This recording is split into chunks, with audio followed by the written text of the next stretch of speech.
I prayed for Jenna, for the doctors, the nurses, the helicopter pilot.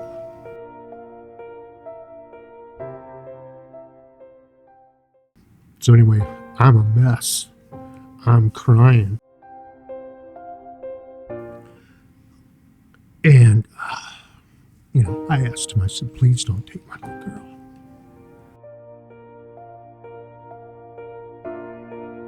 You can take me, but don't take my little girl. And I'm flying down the road. It's a miracle I didn't crash. And all of a sudden, my cell phone rings.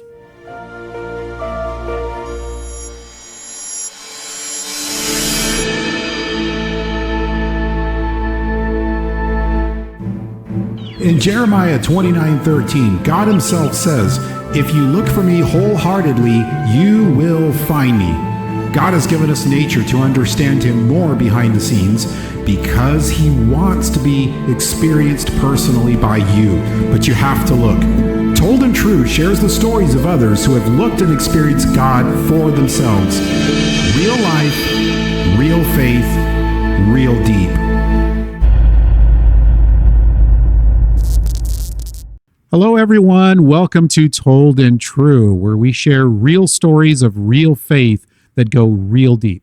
I'm Jonathan Guerrero, your host, and this is Kenya Arevalo, our co-host. And our guest is Jerry Culver. Jerry's here to share his testimony with us. Thank you. I'm glad to be here. All right. Well, let's start at the very beginning. The very beginning. A very long time ago.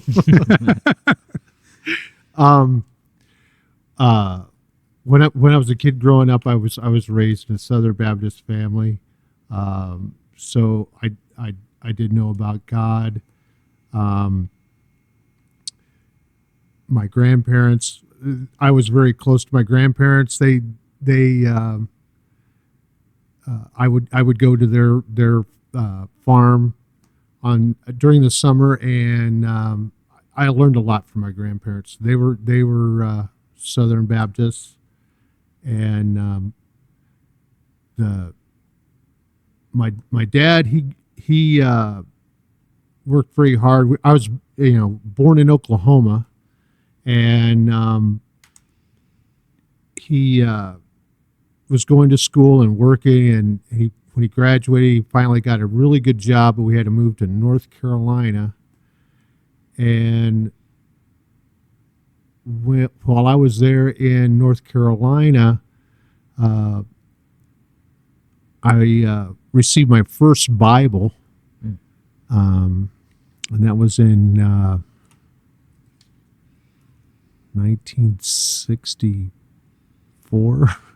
So first Bible, how old were you then? Well, I was born in 1959, so I was like 5. Okay. And as I kind of grew up in the church, I decided to give my life to Jesus Christ. I was at the age of 9. I had a lot of people that looked at me as, you're, only 9 years old. You don't know anything about that stuff. You haven't sinned or done anything. And I was talking with the pastor, and started talking about the 10 Commandments, and went through all the 10 Commandments. And I had broken just about every one of them except for "Thou shalt not kill" and the adultery part, because but I had broken all the other ones, and I wanted to I confessed my sins to him and asked Jesus Christ to become my Lord and Savior, and I accepted Jesus Christ. I was as I got older. We ended up moving to Texas and lived there for a little while, then moved up here to Iowa. And I was 12 years old when we moved up here to Iowa. And things kind of started changing for me as, you get older, as you start getting in those teen years. You start worrying about peer pressure and, trying to fit in and, what you want people to like you, of course. And a lot of times you end up making choices to fit in with those people and try to make friends with those peers. And you end up, you make some bad choices. Started doing things like smoking and drinking, and of course then a little later on it was, hey, it's only a beer, and then it's, something a little stronger. Then the next thing it's, somebody say, oh, well, it's just a little weed, it's no big deal to smoke a little pot. But as time goes by, it progresses and it gets worse and worse.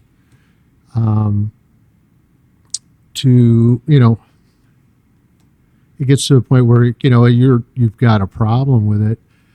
I didn't think I had a problem, of course. I was just having a good time. Having fun. Yeah, that was what it was all about, having a good time.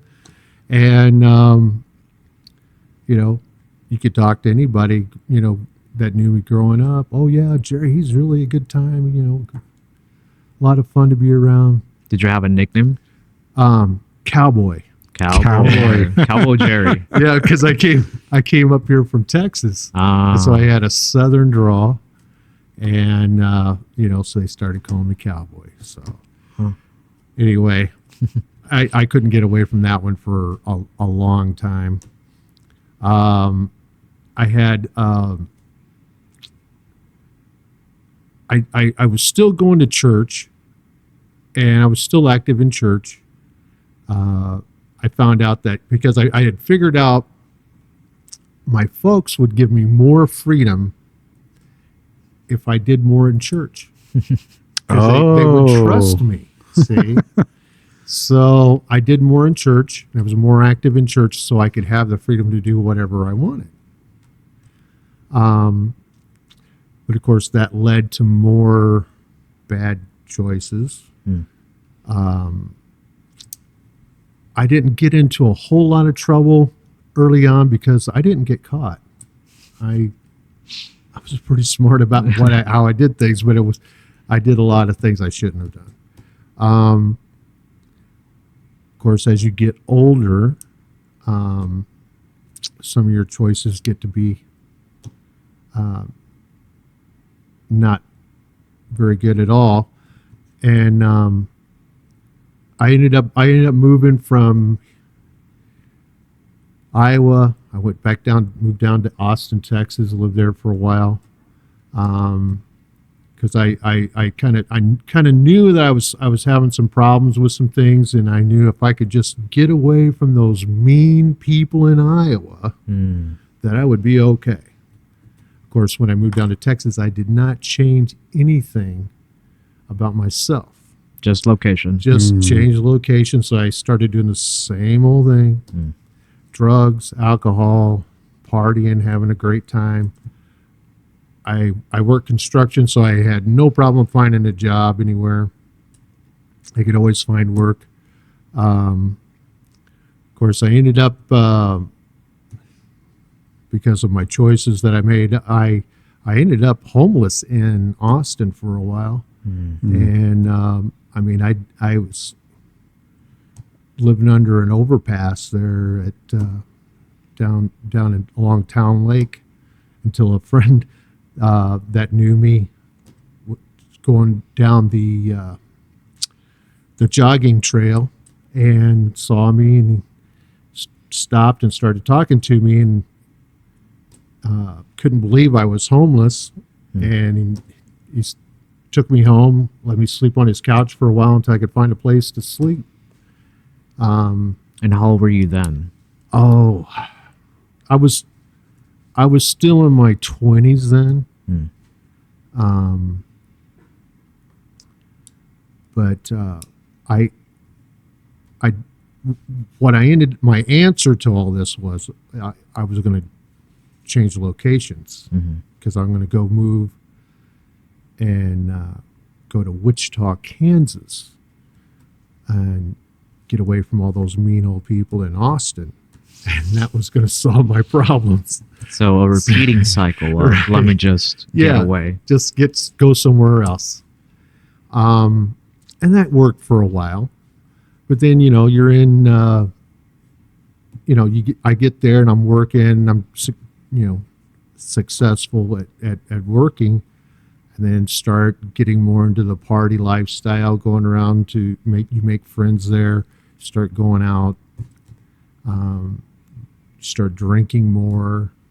And of course, when you start, you're out going to bars and places like that, you meet some not so good people. You end up getting back into drugs. But I was able to maintain, even though I was drinking and doing drugs, I was able to keep the job going, making good money. So I had a place to live. I was doing good. And every once in a while I come back home to Iowa and visit the family. And I had my sister, she had gotten married and had 2 kids from Merv's previous marriage. But anyway, she was raising Merv's kids, and I would come back and just have a good old time. And I was that, fun uncle. But after a while, my sister wanted to have more kids, and so she had another baby, and then she needed, Merv had a construction company he needed help with, and so they wanted me to move back here to Iowa, which I didn't want to do. But anyway, I finally, my folks started pressuring me more to, hey, he really needs help with this construction job.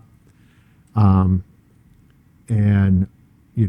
Krista needs help with the kids. So I was always good with kids. So I'm like, okay, I'll come back. So I moved back here to Iowa. I think that was in '89, I do believe. So, I'm a little older, going to business with Merv. Things go pretty good for a while, but then after a while, Merv and my sister didn't get along as well, and they ended up getting a divorce. And so the business that I was in with my brother-in-law ended up being a business with an ex-brother-in-law, which that did not work very good. And so that business went down the tubes. I ended up getting some different jobs here and there here in Iowa. I stayed here. Eventually, I ended up, I had a really nice house on Rainbow Drive in a really nice neighborhood. And I was doing pretty good. And then just a whole bunch of things happened all in a row that just kind of messed everything up financially. And I ended up losing this house. My wife, she actually remembers coming by and helping doing some stuff around that house, so she remembers that house there. But at that time, we were just friends.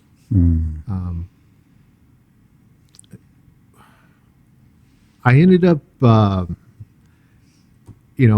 finding a different place to live.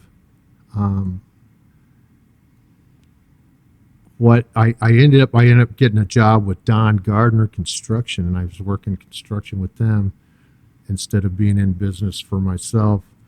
The work was more regular. I didn't have to worry. I had a steady paycheck coming in. I had insurance, all that good stuff. But at that particular time, I started in 2001, stayed local most of the time. And then in 2003, we were working on a job in Dubuque, and so we'd go and spend the weekdays in the hotel and then come home on the weekends. And so I'm pretty much just living out of my truck. I mean, I got a hotel to spend the night in, and then I come home, run around on the weekend, go over to my sister's, do some laundry, that kind of stuff. But anyway, one night I met with some guys from work, and we went to have a few drinks, and then we were going to go meet somewhere else. And I was going to go home and get cleaned up and then go out for the night. Well, on the way home, the Cedar Falls Police Department pulled me over. Oh. So it was an intervention. And, I could do all of the, walking, the sobriety test parts until it came to the part of, okay, do your alphabet. And I did that. And they said, okay, now do your alphabet backwards. And I couldn't do it. Gotcha there. So that's when they put the handcuffs on me, took me in. And then I did a breathalyzer test in the back at the police station, and I was a little over. Drunk driving in Iowa it's 0.08 is the limit. Well, I blew a 0.297. Way over. So More than twice. yeah, Wow. it's way over. And I was just, in my mind, I was just getting ready to go home, get cleaned up, and then go out for the night. But anyway, when they arrested me, they went through the whole truck, and they found several baggies with marijuana in them. So that led to a possession charge. But since there were several baggies, they added possession of a controlled substance with intent to deliver. Because multiple. That's a felony. And so I went to jail, and of course, you try calling people up. Hey, can you come bail me out? My folks, they had heard this too many times, and my dad told me, he says, well, you got yourself in there, you can get yourself out. So I got sober in jail, which I do not recommend. The DTs are terrible. What's a DT? It's withdrawals from alcohol, and you're really sick, okay, and it's just a miserable place to get sober. I've seen it in movies like sweating and all that. Yeah. Some people have convulsions, and there's even been people that die from it. Wow. It's I mean, that's just bad enough experiencing that at home. I can't imagine having to go through that in prison. Yeah, and see, you're in jail, and I'm like, get a court-appointed lawyer, go through the lawyer, go to court for the hearing and all that stuff, and the prosecuting attorney made me out to be like the guy in the movie Scarface, like I was the biggest drug dealer on the planet, and so he was looking to just throw me away forever. And So anyway, I put in a plea and all that, and I still had to go back to jail because I couldn't make bail. At about that time, my boss, Mark Gardner, called my dad and said, Jerry's got a couple of paychecks sitting here. He goes, I know he's in jail because I heard all about it. And, I could just sign these over to you, and then you could use that to make bail for him. And so they did that, but they had to go and talk to a judge to get me out. And it wasn't enough to cover my bail, the 2 paychecks. So my dad said something about, well, what if he went to treatment and got help as part of, him getting out? And so the judge agreed to that, and he says, okay, when they called me in, they said, okay, your boss and your dad have come up with money to post bail. The conditions of your bail is you have to go directly from here to inpatient treatment at Horizons and complete that 30-day program, and then complete the outpatient program. Failure to do so will result in you being put back in jail and will be a violation of this agreement here. Or if you drop dirty or get drunk, that'll also be a violation. You go right back to jail until your court date. And so I agreed, of course, went to the treatment. What was ironic about all this is when I got arrested, that was on July 3rd. Okay, so that was my independence in more ways than one. Yes. And so anyway, I went to treatment, and I met some really good people there. Met some guys in Alcoholics Anonymous, went to AA meetings and stuff.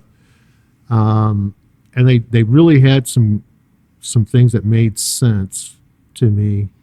And so I started listening to them a lot. Completed the inpatient treatment and then went to outpatient and kept working on that. But I remember one of the guys, he gave me a card that had all the meetings in this area on it, what time the meeting started. And he says, no, when you get out of here, first thing you need to do, don't worry about anything else, get to a meeting. And he says, there's a meeting on there somewhere, sometime. So no matter what time of day or what day it is, there's a meeting. So just look on there. So when my folks came and picked me up at the treatment center, they were driving me home, and they were going to take me over to my sister's house. And I was really getting scared. And I remember that he gave me that meeting schedule, and I took that out of my pocket, and I saw there was a meeting in downtown Waterloo on West Fifth Street. And I told him, I says, hey, you need to take me over here to West Fifth Street. I need to go to this meeting. And I remember, it's just clear as day, my mom turned around, she goes, go to a meeting? Jerry, you just got out of treatment, you're cured.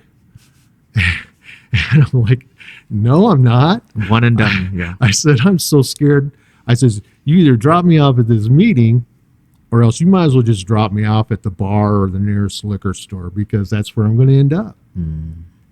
And so they were like, well, how are you going to get home? I says, I don't know. I said, we'll figure that one out. But they dropped me off at the the meeting, and I went to this meeting, and I remember this was they didn't know me from Adam, and it was a call-up meeting. I didn't know what that was because I'd never been to one of those meetings before. And so they called, it's where the chairperson running the meeting calls on people in the audience to come up and tell their story. And he, saw me, never seen me before, so he calls on me to come up. And I told him, I says, I'm fresh out of treatment. And I told him my story. And these guys were so supportive. They came by. There was a guy that won they had a raffle, and he won a big book of Alcoholics Anonymous. And he had won that in that little raffle. And he says, here, you take this book because you need it more than I do. And people were so nice and so helpful. So I stuck to it. And I was, I got a ride home. One of the guys gave me a ride home. He told me, he says, you need to get a sponsor. You need to find a home group where whatever meeting is closest to where you're living at, that's where you need to find a meeting, make that a home group, and just go to all the meetings and get a sponsor so you can start working the steps. And I did that. I went through the I got a sponsor with one of these guys. They have you got a lot of guys that come to these meetings that only have like a year or so in. I started hanging out with the guys that had like 10, 15, 20 years in, because I wanted to be with some guys that knew how to make this thing work, because I knew I was in some serious trouble. And so I started hanging out with them. I got one of these guys as a sponsor. We started working the steps right away. And then, as part of the steps,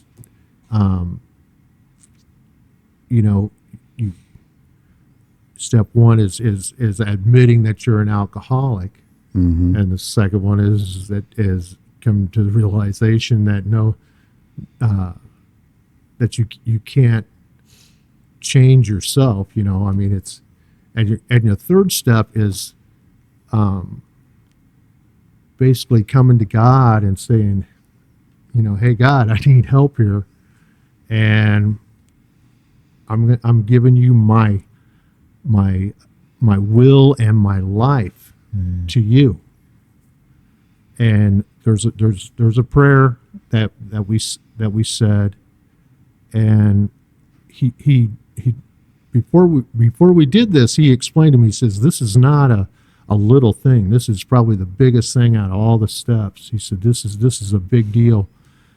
And he says, by what admitting that you're going to do this, what you're signing up for is you're going to give your will, and that's your thoughts, your emotions, your feelings, you're giving that to God.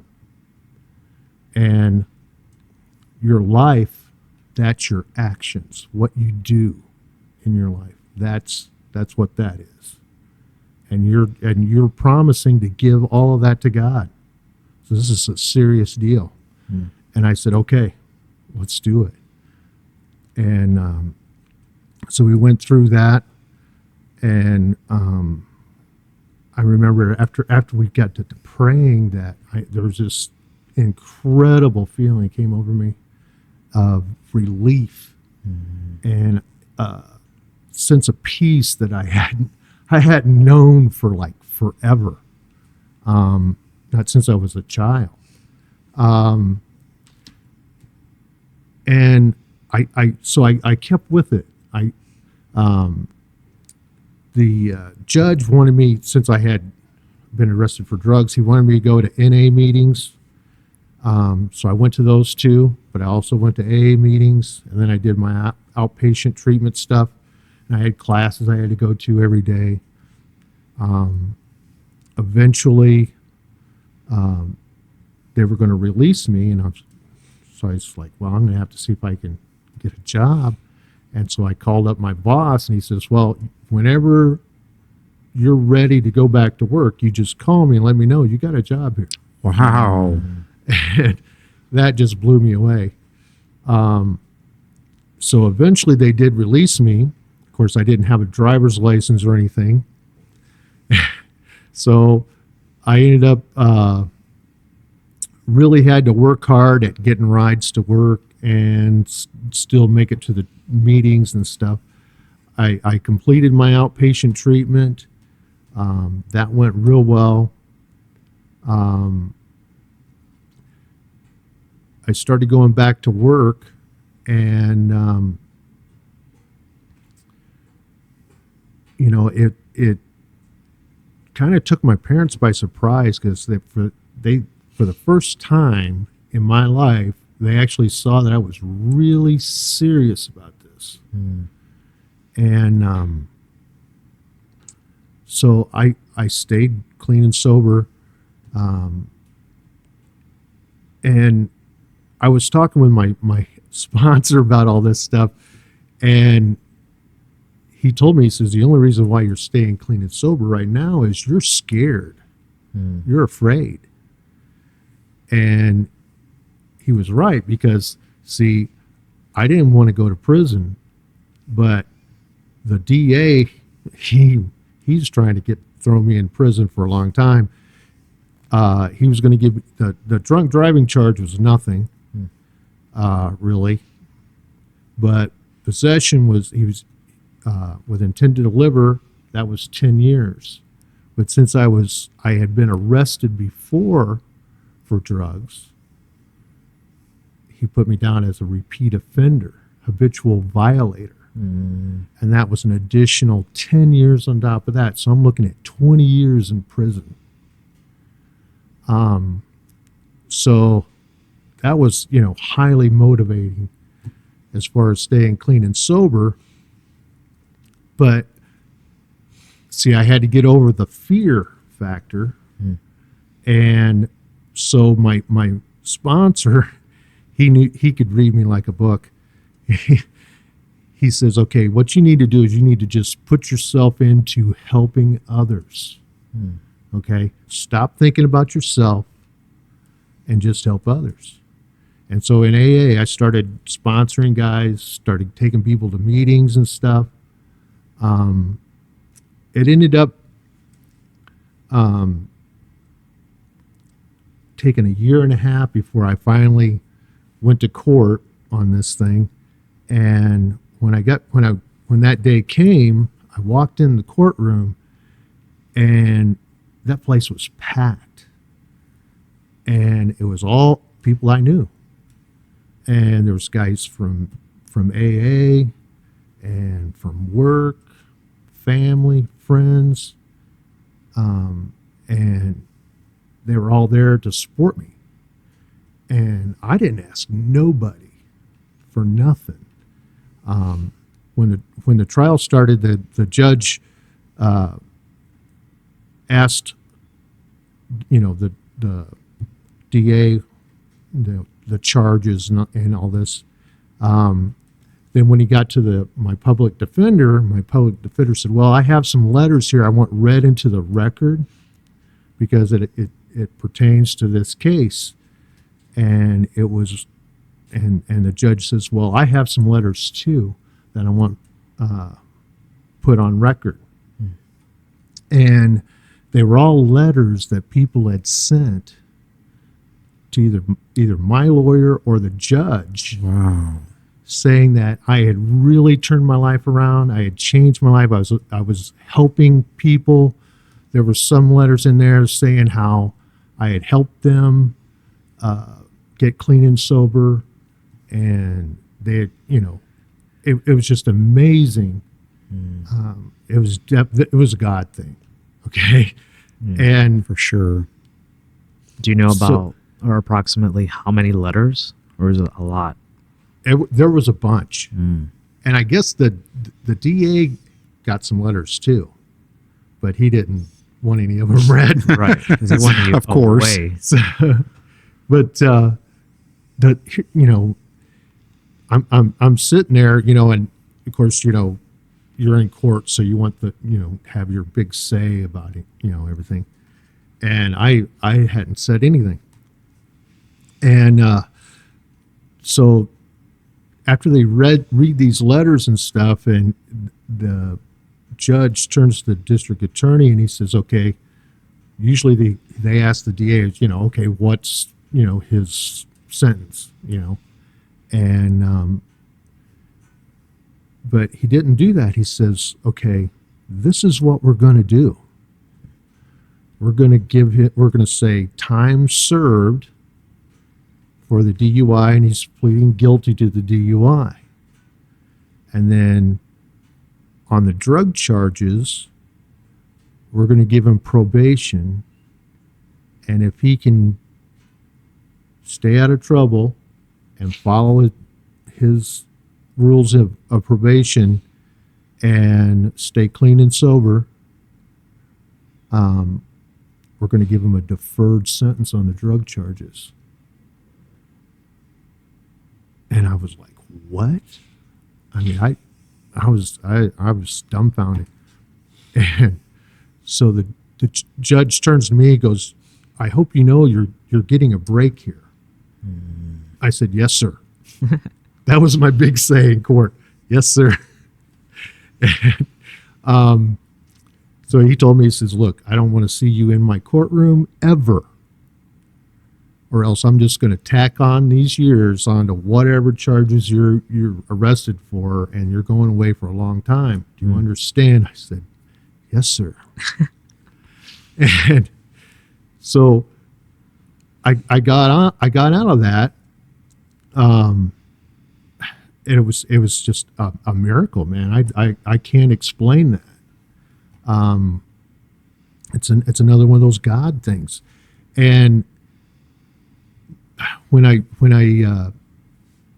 kept going to AA, kept helping people, I stayed on track. I had probably the biggest hardcore probation officer you could ever have, which would come over. By this time, I had this place that was 1 mile from work, so I could get to work pretty easy. But anyway, this probation officer would come in and in the middle of the night wake me up, make me blow to see if I'd been drinking, make me fill up a cup to see if This guy wasn't playing. no, would come to work. What? Would come to work and say, okay, breathe into the breathalyzer thing here and see if you've been drinking. And then, wanted me to give him a sample. So I would. So he had a routine with you. Oh, and just would come out of nowhere. I mean, it was amazing. The Trying to catch you red-handed. Right. I think he enjoyed his job a bit much. Yeah. Oh, He's trying to torture you. Yeah. Okay. Yeah. So I paid off all my fines and all that stuff, and stayed clean and sober, kept working in AA, got my license back. I had one of the things my sponsor told me to do was, well, before I even went to court, I went and did a drunk driving class at Hawkeye Tech and took some other courses that, he said the judge is probably going to make you do them anyway, so might as well get them out of the way. So I did. But it's, I got all this stuff done, and I went in one day and he said, well, we need hair samples. And so he wanted to test my hair. I did that. Because the hair samples actually go really far back, don't they? Right. It's more accurate. And see, one of the things one of the problems I had with the probation officer was, okay, I'd been smoking pot my whole life. Okay, it's not going to go out of your system in like 30 days. It takes a long time. And so when I first started getting tested, oh, you dropped dirty. I said, no, I didn't. I'm not doing drugs. And so they went over the tests and stuff, and I said, yeah, but it's way lower than what it was before. And so they talked to some people, and they was like, well, yeah, he's probably still got it in his system, It's going to take a while to get out of his system. So they say, okay, as long as those numbers keep getting smaller and then they eventually disappear, you're okay. But if they jump up, you're done. Okay, that didn't happen. They just kept getting smaller and eventually disappeared. And then I went in one day and I was like, okay, we want DNA. We want a DNA sample. They're just digging and digging. It's like they have the swab and the container and all this stuff you got to do.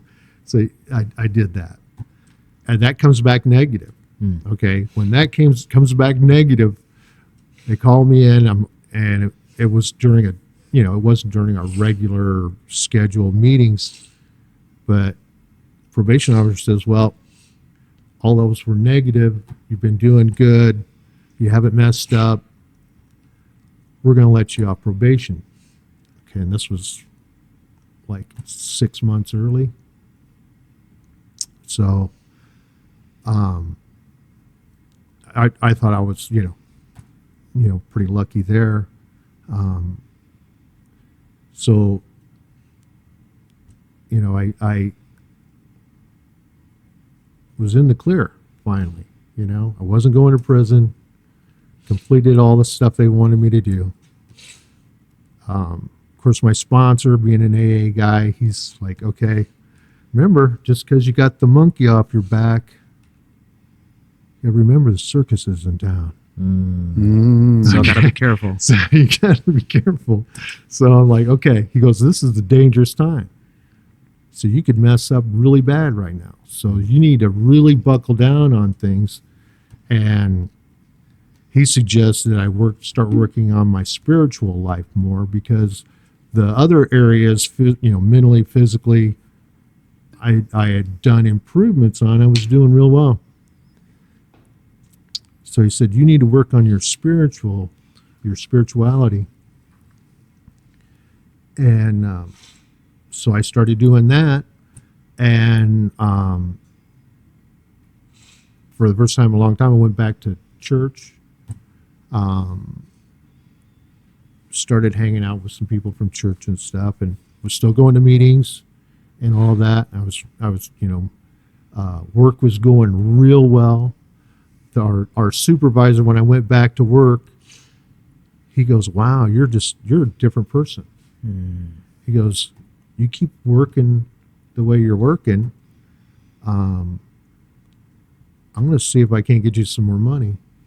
Whoa. So I ended up getting $2 an hour more because I was just a better worker.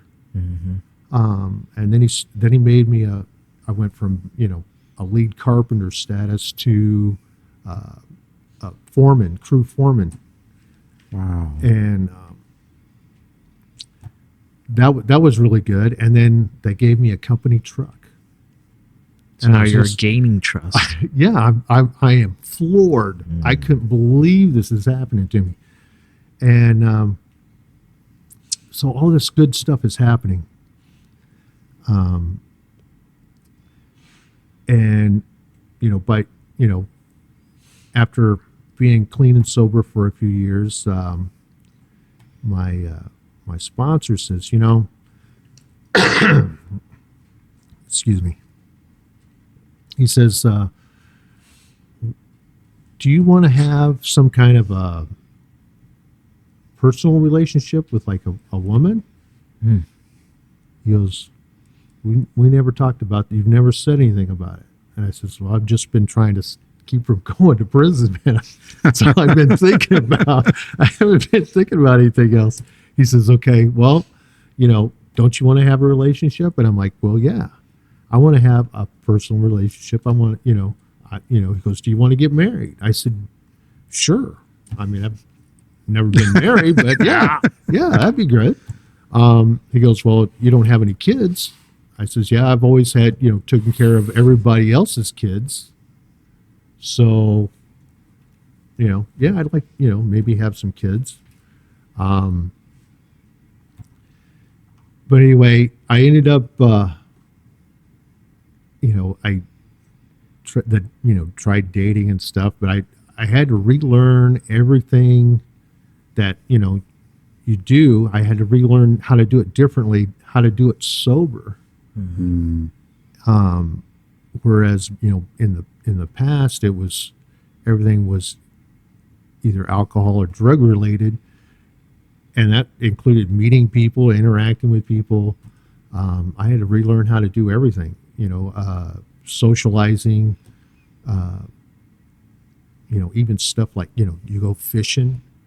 Well, before it was, I didn't care if I caught any fish. I just caught a buzz. So it was so intertwined with everything you did. It was just, it was all it linked together, and I had to learn how to do all that stuff without it. And so it took a while to actually get to where I wasn't, a social retard, and could actually sit and have a conversation with people and not look like a total idiot.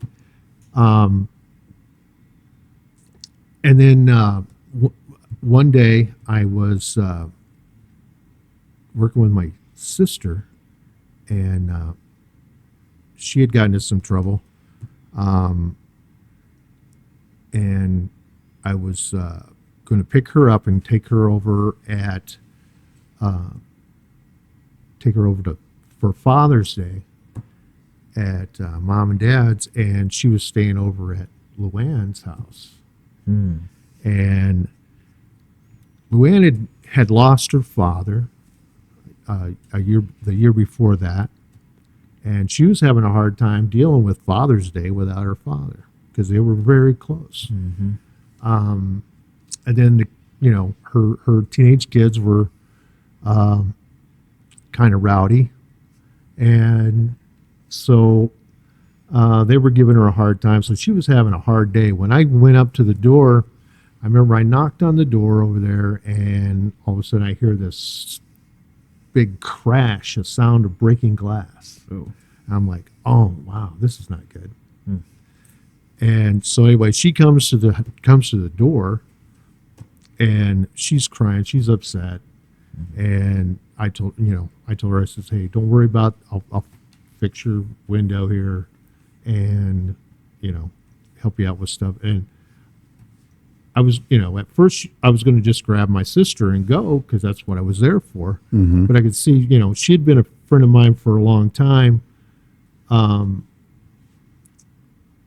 I hadn't seen her for a while because I was busy getting clean and sober. And I said, man, I can't just leave her. She is in bad shape here. So I stayed and I talked with her. I tried to, after just sitting there listening for a while, then I tried to get her in a different frame of mind. I started telling her every joke, every humorous story I could think of, until I got her to laugh. And once she was laughing, I'm like, okay, she's in a better place. And I told her, I says, you're going to be okay. And we gotta go over to Mom and Dad's here. And so I grabbed my sister and went over to Mom and Dad's, and we did Father's Day and stuff. Well, that following weekend, she calls me up and asked me if I wanted to go out, and I said, sure. It's Sturgis Falls weekend. And she had told the kids she was going to take them down so they could do some rides and that stuff. So I said, okay, that sounds like fun. Went and picked up her and the kids.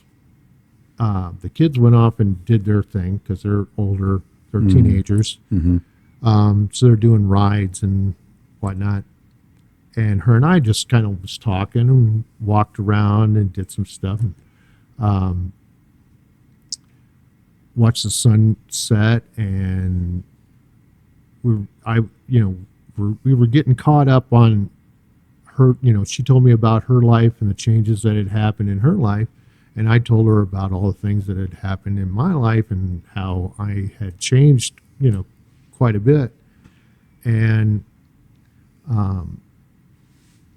before I knew it, it was like 2:00 in the morning. And I was just like, took her home, And and I asked her. I says, can I call you later? And so we started dating. And it ended up getting pretty serious. And Albert and Amanda were your typical teenagers. They're doing their thing.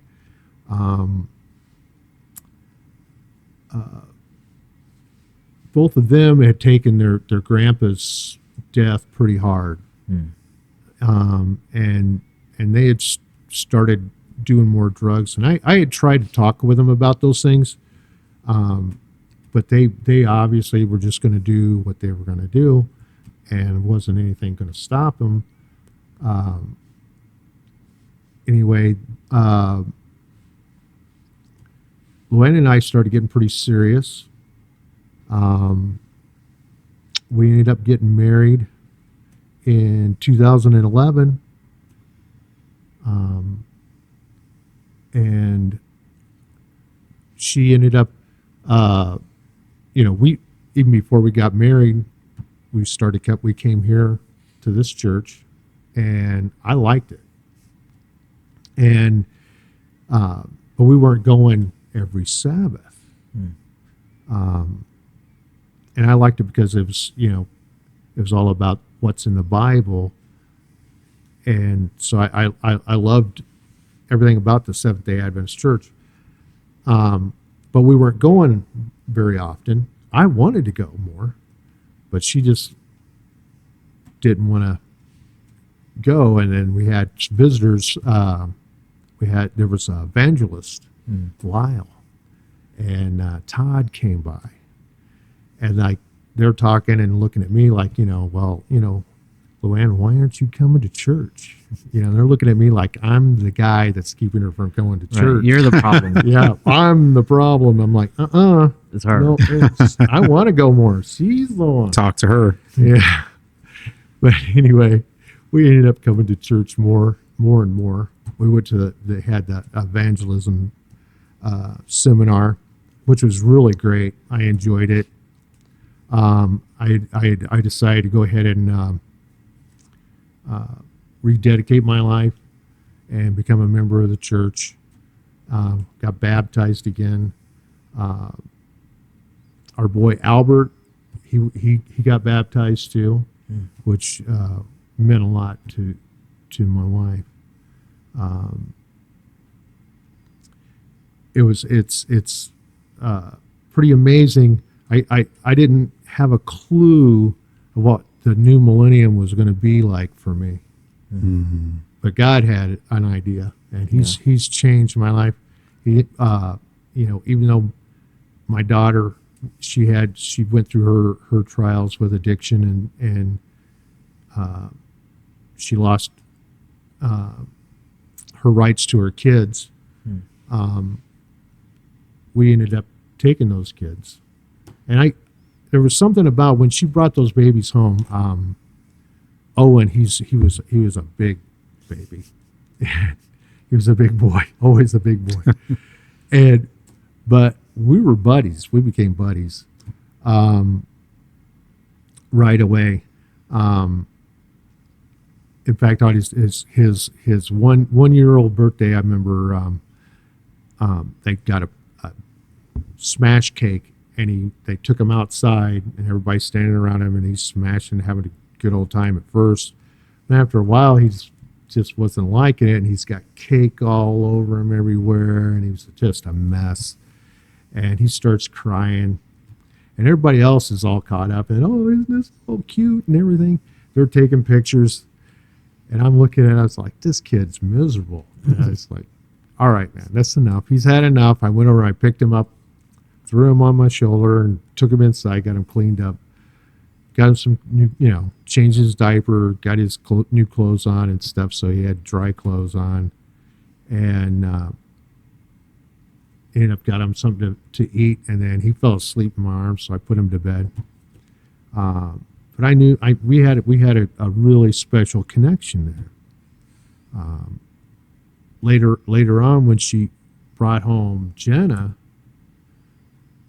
it was another one of those things. It's just right off, we had this connection, and I just loved these kids the first moment I ever saw them. But at the time, I didn't have a clue that I was going to end up being their dad. But eventually, Amanda kept getting in more and more trouble. Brian kept getting in more and more trouble. So they ended up getting their rights taken away from them as parents. And then, so we've got, the thing is, through this whole process that they went through, it was kind of frustrating for me because, according to law, grandparents have no say. They have nothing. They have nothing at all. No rights, no say, or anything on anything with grandchildren. And then once the rights were taken away, they were going to go to foster care, and that's when I stepped in, because the judge is like, "Well, is there anybody in the family that could step in?" And I said, "Yes, sir." And I told him, I says, "They've been living most of their lives with my wife and I. I think they should just come home with us, or stay at our house." So, of course, he had DHS come in to check us out and see if we were good people or not. We didn't have any problems with that. We jumped through all the hoops with foster care and all that. We ended up going ahead and going to adoption and adopted him. But we were having a hard time getting through all this stuff because that was right when COVID hit. But we went through all this stuff, and it was very frustrating because you go through all this paperwork and it's the same. They want the same information over and over and over again. And I guess they want to see if you're going to change your story or something. But anyway, we kept going through all that stuff. And finally, we get our. We're able to adopt these kids. Now, the judge that was doing the adoption, it's the middle of COVID, and they've shut everything down, and they're not having any. The courtrooms are all. You got the judge in one building, and then everybody else is in separate rooms over here, and they're doing everything on computers and video and all that stuff. Well, he got us all together in one courtroom and did it all, because he thought that was really cool that we actually wanted to adopt our grandchildren, and these kids were really great. And so he wanted to do it in person for us. Wow. And so we had, I think we were the only adoption that went on that year that was in person. And so that meant a lot to me and my wife. He was really going out of his way to facilitate that adoption, to see to it that it went smoothly. That judge wanted that adoption happening. Right. I mean, it was just amazing.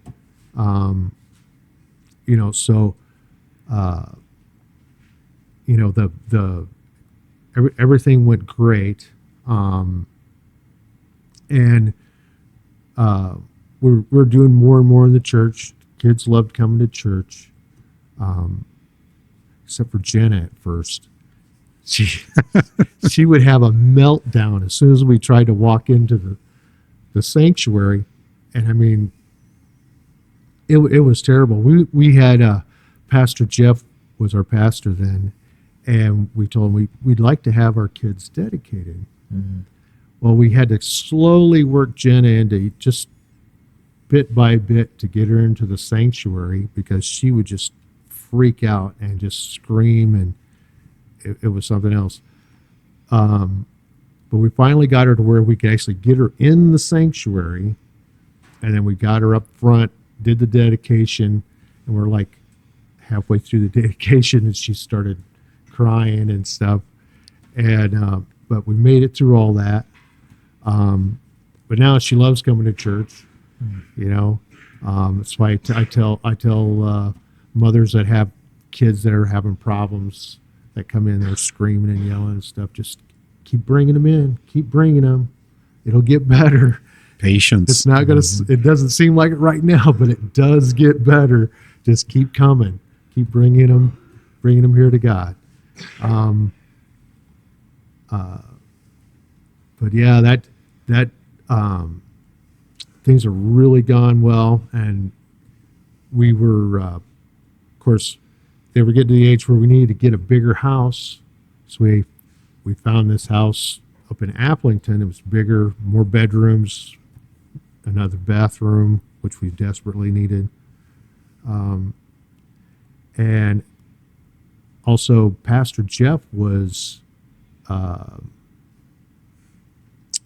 had to move to Missouri. So we're getting our stuff ready to move. And then came over and helped him load up his semi-trailer.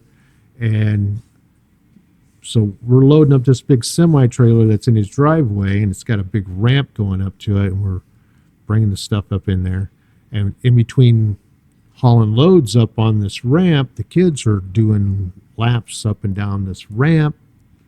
Then one of the bigger kids decides they're going to jump off the end of the trailer. I know where you're going. And then Uh-oh. Jenna, she figured she could do that too. Yeah. So she jumps off the end of the trailer, but instead of landing on her feet and running off like the other kids, she does a face plant right in the concrete, hit her eye, or let's see, this side, and it broke her glasses and it cut her right here. And she started, she was screaming. Pastor Jeff got his first aid kit. I came running over right away, put something on there, and I'm like, look, this is going to need some stitches. We're going to have to go to the hospital. So I grabbed Jenna in my arms. Dawn drove me to the hospital, and then somebody else brought my wife and Owen up to the hospital later. But we're in there. They're doing the scans and all this stuff, and the doctor comes back and says, I could do the stitches, but I think it'd be better if a plastic surgeon did the stitches. It would come out better. It would look better. And he's down in Iowa City. So I'm like, so are we talking about going to Iowa City, making an appointment? And she goes, no. One of the scans said there was a growth in the back of her skull. And so we don't know if that was from the accident or what, but we don't have a neurosurgeon here, so we need to take her we're going to put her in the helicopter and send her down to Iowa City to have them take a look at that. And I was like, wow. I mean, talk about a gut punch. Mm-hmm. So I'm like, okay, it's not, we got to get her to the doctor to do this stuff. She's, they load her up on the helicopter. Of course, here I'm trying to be the brave dad, right? And I go over, they got her on this gurney all strapped in to go put on the helicopter. And I'm just crushed. I'm trying not to cry. And she's smiling. She's happy. She gets to go on a helicopter ride. Being a kid. Yeah.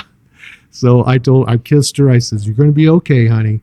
I'm going to come down there. And, as soon as I take your brother and mom home, I'm coming to Iowa City. I'll be there as soon as I can get there.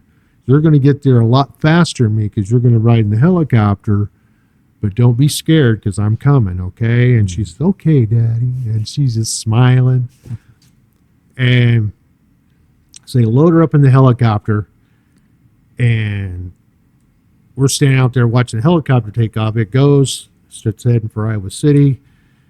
The nurse, she starts some real friendly chit-chat and stuff. And I'm like, hey, I got to go. And so I had to take my wife and Owen back to the house and then drive to Iowa City. And so my wife tells me, hey, make sure you do the speed limit. You don't need to get in an accident or anything. And I'm like, okay. So I start off doing really good, being a good boy, doing the speed limit. But, you get things going through your head after a while, and you don't know. I mean, it's really serious. You got some kind of growth in her skull and her brain. I mean, that's really serious stuff. Mm-hmm. And so, I, got a little heavier on the gas, started going faster, and just all kinds of negative thoughts kept, was going through your head. Just your imagination goes wild, and it's a long trip down there. Yeah. And, and I'm trying to stay positive. I'm listening to some positive music, but there's just this negative stuff keeps coming in my head. And so I start praying. And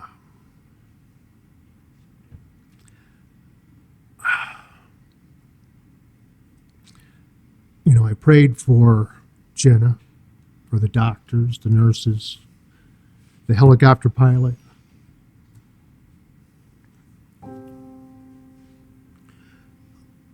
And, I asked him, I said, please don't take my little girl. You can take me, but don't take my little girl. And so anyway, I'm a mess. I'm crying. I'm the little Nissan Sentra that I was driving. It's pegged. Okay, I'm flying down the road. It's a miracle I didn't crash. It was definitely a God thing. Okay. And all of a sudden my cell phone rings. Okay, I can't find my cell phone. So something tells me, hey, you need to pull over so you can find your cell phone. So I pull over to the side of the road, get my cell phone, and it's the captain, the pilot of the helicopter, calling to say, hey, your little girl's doing good. Got her to Iowa City at the emergency room. She's doing really good. She's a great kid. She would have flown the helicopter if we would have let her. Wow. She's great. He goes, you got the greatest daughter. And I'm like, yeah, I know. And I love her very much. And he goes, well, I just wanted to call and let you know that she's okay. She's going to be okay. Wow. Perfect timing I'm like, to hear thank that. you. And the pilot called you. Right. That is awesome. And it's like, okay, I got that little Sentra, it's like pegged. I'm way over the speed limit and I'm a mess. And it's a miracle I didn't crash. I mean, God was watching over me there. And then he had the pilot call me and, and I just heard this like, hey, you need to pull over so you can get to your cell phone. And, so then I'm sitting there and then I get another, I get off the phone with him and cell phone, I'm going to take off. Cell phone rings again. And it's the gals from the hospital. And I says, yeah, we just got your daughter in. Just thought we'd call and let you know she's doing fine. We've got the plastic surgeon here. He's going to do the stitches. We do some scans and stuff like that. And then we're going to put her in a room and she's doing good. She's just great. She's in good spirits and she's doing great.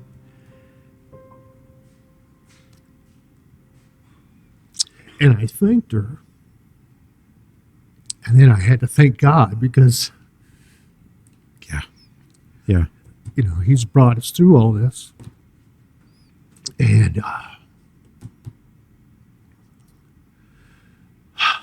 so anyway, I eventually got going again. This time, did the speed limit. And went the rest of the way to Iowa City. And no speeding tickets, no other incidents happened. I got to Iowa City, the hospital, went in there, and they said, oh, yeah, she's over at the Children's Hospital now. They've got her in a room, told me what room. I get up there, and she's in this hospital room that's just humongous by herself. She's got this huge big screen TV. And the nurse says, she just fell asleep. And I'm like, okay, that's great. Just let her sleep. And she goes, should I turn off the TV and stuff? I said, no, just leave all that on. And so she asked me, do you need anything? No, I'm good. She goes, the couch over there folds into a bed if you want a bed. I didn't use it because I wasn't getting any sleep. But then I went over and I prayed, and I thanked God for everything. Next morning, the nurses kept coming in every hour or so and checking on her like they always do. And these guys were just fantastic at the Stead Family Hospital. They're just amazing. But when the next morning she came in, and they said, well, the doctors want to come in and talk to you. I'm like, okay. And I thought it was just going to be one or two doctors. There was the trauma team that was in the emergency room, the neurosurgeon and his team, the plastic surgeon and her team. So this room filled up full of people. And I'm like, and they're all like looking at me like they're going to pound me or something, And they says, well, we have one question. What was this girl doing on the back of a moving truck? And I said, wait a second. It wasn't a moving truck. We were moving our pastor. The truck trailer was parked in the driveway. It wasn't moving. We were filling up the trailer because our pastor's moving. So it's a moving truck for him to move in. Not physically moving, it's a moving truck. Important detail. So once I explained that to them, everybody relaxed. They're like, oh, okay, that's good. So I was out of trouble. But this, they told me, they says, well, they explained everything they had to do, the stitches, they put together the pieces around her socket of her eye. They had to reset some of that. They said that the growth had not changed, so it was something that she's probably had for a long time. And as long as it doesn't change, she's in no danger or anything. But it's something that needs to be monitored. And they said, we want you to go to the specialist. And so we went to him, and he's the one that actually found that she had a broken neck, that the top two vertebrae in her neck were broken, and that she needed to have surgery, but she couldn't have surgery for a while until the bones got bigger. So we ended up later, we're waiting for the bones to get bigger. And it was, what year was that?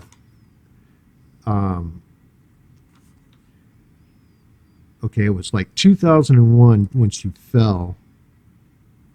And then the next year, while we're waiting for her bones to get better and wait for surgery, in 22, she's not supposed to be on a bicycle, but she steals her brother's bike. And she's late for coming home.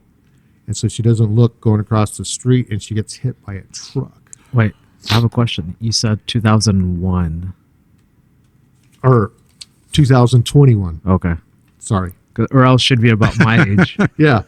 So anyway, 2021. Yeah, 2021. So this is a full-size truck. Hits her. She gets knocked off the truck. And the bike's just mangled. She hits the ground. They end up taking calling an ambulance, taking her to the hospital.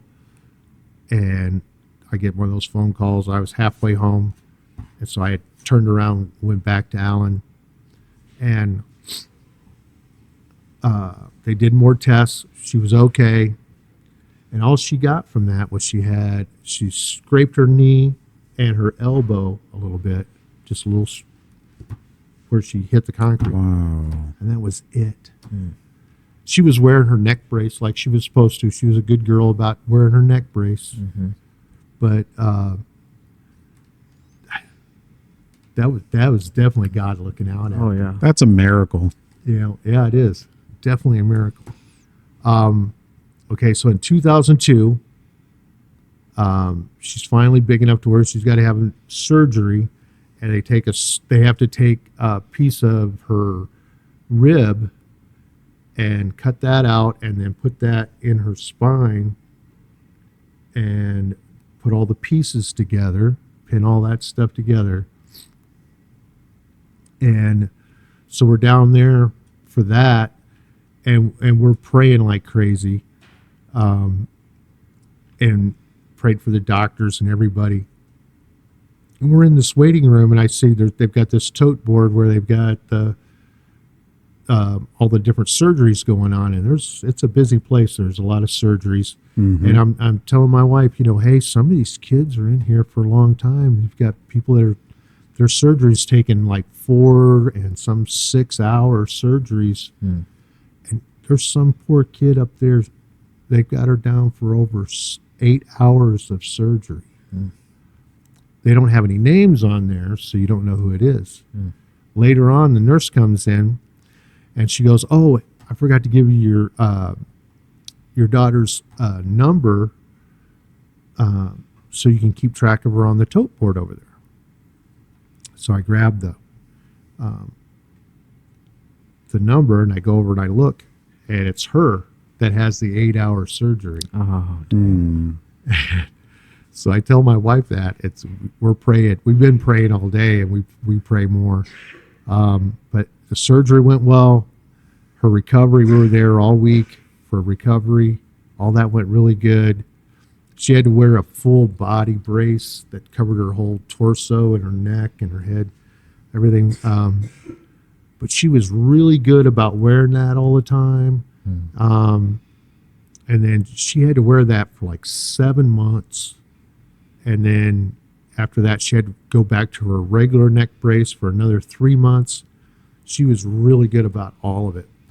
And she's gotten through all of that stuff now. And she's completely healed. We've got to, here in the fall, we've got to, or not in the fall, in the spring, we've got to go down and see the specialist again. And, but we're down to just once a year checkups with him. But she's doing really good. She's running around like any other kid, healthy. So it's just been like one miracle after another. But our family's just has been so blessed. I had no clue that I'd be going through any of this stuff. If you would have asked me at the turn of the millennium that I was going to have all this stuff, I'd say, you're crazy, Like, man. no way. There's no way. And, but now I've got this great family. We've got, our 2 older kids are doing good. They're both planning on getting married this next year. Amanda, she's doing really well. So now, she gets to spend time with the kids. She's got 2, a girl and just had a little boy, Ever. He's just adorable. Mila, she's 3 years old now, and she's just as cute as can be. Amanda's going to get married to David. He's got a little girl and a little boy, Kiki and Kai. Kiki's 4 and Kai is 6. So that's going to end up giving us 8 grandchildren altogether. You're rich. Yeah. Oh, yes. And that's my treasure. That's my treasure. Amen to that. In this whole story, everything that you've just shared, your entire testimony, what do you see as God's personality? What would you pull? What kind of a personality of God would you pull out of your entire testimony? God is love and merciful. And I would have never thought he could take a drunk and a junkie and turn him into a father.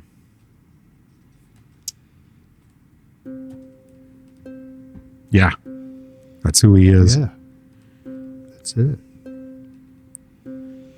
What a way to wrap. Yeah. It just takes me back to your own question of like, what would the millennium be? And here you are, Yeah. Right. a full circle moment. Oh, yeah. The way I was living is a miracle. I would just to be alive at this point. But to have all of these things, all these blessings in my life, it's incredible. And what comes to my mind is that sometimes as humans, we get stuck on a timeline. This is what's going to happen in my 20s, 30s, 40s. And I think you're a perfect example for us, even in our church, that there is no limit for God. He can do anything and everything he wants in his timeline. And it's all possible to him. Trust God. Yeah. Trust God always. How big is your God? Yeah. You know, Yeah. He is infinite. infinite. Infinite. Yeah. He can't be contained, and yet he's so relatable. Right. I love that about him. That he's both at the same time. Yeah. Yeah, it's pretty incredible. Jerry, thank you so much for sharing such a powerful testimony and story with us. And it builds my faith just sitting here listening to that. So You're welcome. that was really meaningful to me. Thank you. Yeah. Pleasure.